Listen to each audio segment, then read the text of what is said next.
Good morning, students. Very good morning, sir.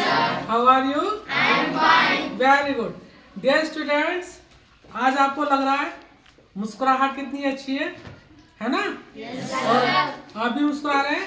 Yes, sir. पता है इसका क्या राज है? इसका राज है आज हम पढ़ने वाले हैं मैथमेटिक्स में रेक्टेंगल। क्या पढ़ने वाले हैं?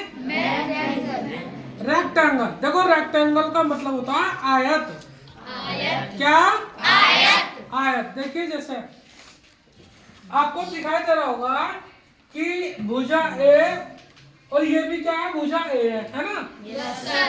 तो ये वाली भुजा और ये वाली भुजा इससे छोटी है ना? Yes, sir. छोटी है ना? Yes, sir. इसका मतलब आमने सामने की भुजा क्या है? बराबर है। Yes, sir. और ये वाले आमने सामने की भुजा भी क्या है? बराबर. तो पता है जब आमने सामने की भुजाएं बराबर होती है ना उसको हम कहते हैं रेक्टेंगल। क्या कहते हैं? रेक्टेंगल। रेक्टेंगल को कहते हैं हिंदी में आयत। आयत. क्या कहते हैं? आयत. आयत। Very good. अगर आयत का आपसे क्या पूछा जाए? परिमाप। क्या पूछा जाए? परिमाप. तो आयत का जो परिमाप होता है ना वो ये होता है कि ये वाली भुजा टोटल, ये वाली भुजा और ये भुजा और ये भुजा, मतलब चारों भुजाओं का जो योग होता है ना वो क्या कहलाता है? आयत का परिमाप कहलाता है। जैसे मान लीजिए हमारे पास कितनी भुजा हो गई? 1 2 3 4। कितनी भुजाएं? 4. तो आयत में कितनी भुजाएं हो गई? 4।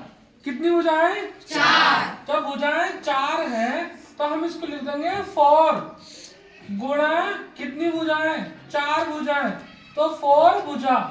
क्या? 4 भुजा. 4 भुजा है ना? अब देखो ध्यान से, अगर मैं आपसे कहूं कि हमें आयत का क्षेत्रफल निकालना है तो आयत का अगर आपसे क्षेत्रफल पूछा जाए तो आयत का क्षेत्रफल निकालने के लिए हम क्या करते हैं? लंबाई की गुणा चौड़ाई से करते हैं। क्या करते हैं? लंबाई की गुणा चौड़ाई से करते हैं. Very good. इसका मतलब यदि कोई हमारे पास लंबाई है अगर उसकी गुणा हम चौड़ाई से कर दें तो हमें क्या मिलेगा? आयत का क्षेत्रफल। क्या मिलेगा? आयत का क्षेत्रफल. आयत का क्षेत्रफल। अच्छा, आयत में कितनी भुजाएं होती हैं? 4. 4 भुजाएं। कितनी भुजाएं? 4. Very good. 4 भुजाएं होती हैं। ठीक है। Yes. अब देखिए मैं आपको एक दूसरा आयत बना के दिखाता हूँ। ठीक है, ये हमारे पास क्या है? आयत है। इसकी ये वाली भुजा भी 4 सेंटीमीटर है ना? जब ये भुजा 4 सेंटीमीटर है तो ये वाली भुजा भी कितने सेंटीमीटर होगी? 4. अगर ये भुजा 5 सेंटीमीटर है तो ये वाली भुजा कितनी सेंटीमीटर होगी? 5 सेंटीमीटर। मतलब ये हुआ बाबू आमने सामने की भुजाएं आयत में बराबर होती हैं। ठीक है? Yes, sir. बात क्लियर? Yes, sir. तो मैं आपसे ये पूछना चाहता हूँ कि अगर लंबाई 4 सेंटीमीटर है ना और चौड़ाई 5 सेंटीमीटर मान लें तो हमारा जो आयत का क्षेत्रफल आएगा वो कितना आएगा? बताइए। देखो मैं बता दूं आपको, हमें क्या करना है? लंबाई की गुणा चौड़ाई से करनी है। ठीक है? लंबाई की गुणा चौड़ाई से करनी है. हाँ। तो मुझे एक बार बताओ इन दोनों का मल्टीपल होगा या नहीं होगा? Yes, sir. मल्टीपल होगा, बिल्कुल होगा। कैसे? जब हमें आयत का क्षेत्रफल निकालना है तो हम ये देख लें लंबाई यहाँ पर क्या हो रही है? सबसे ज्यादा 5, तो हम 5 सेंटीमीटर लंबाई मान ले, है ना? मल्टीपल का चाहिए ना, मल्टीपल लगा दो। चौड़ाई कितनी है?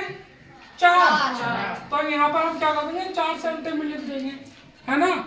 तो उसके बाद 5 को 4 से मल्टीपल करेंगे तो हमें क्या मिलेगा? 20। क्या मिलेगा?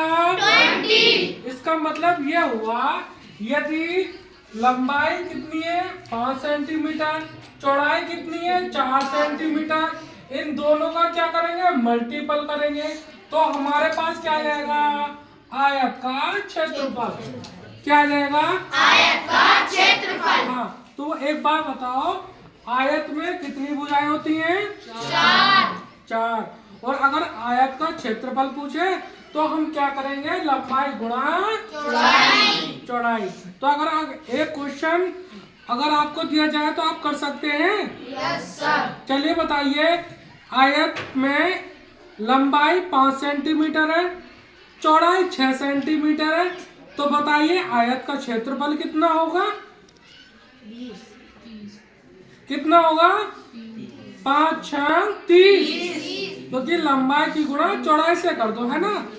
तो 30 सेंटीमीटर क्या हो जाएगा? आयत का क्षेत्रफल हो जाएगा। तो ध्यान रखना, आयत का क्षेत्रफल होता है लंबाई गुणा चौड़ाई। अब भूलोगे तो नहीं? नहीं सर। पक्का? Yes sir. Okay, well done.